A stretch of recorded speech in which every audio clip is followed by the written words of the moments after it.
Party ఒక గొప్ప success story ఏంటంటే సీక్రసీ.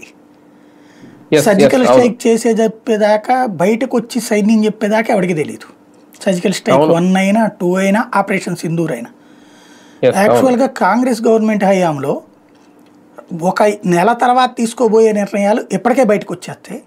నెల రోజులు చర్చలు జరిగాక వాళ్ళు అనౌన్స్ చేస్తారు.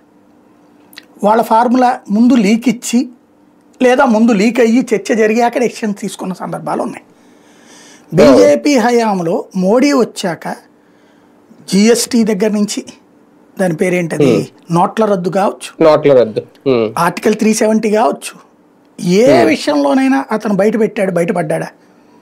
ఇంకా ఇదివరకటి రోజుల్లో ఓన్లీ మీడియా మీద డిపెండ్ అవ్వాలి, ప్రింట్ ఎలక్ట్రానిక్. ఇవాళ డిజిటల్ మీడియా విపరీతమైన సర్క్యులేషన్ ఉంది. ప్రతి సెకండ్ అసలు ఏది ఇవాళ మీరు నేను మాట్లాడుకున్నా కూడా సేఫ్ కాదు, అంత పబ్లిక్లో ఇది ఉన్నటువంటి.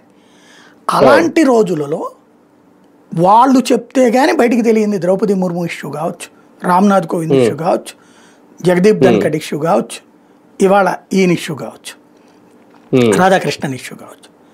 సీక్రసీ మెయింటెనెన్స్లో అంటే ప్రపంచ దేశాలకే ఒక పాఠం నేర్పుతున్నారు వీళ్ళు.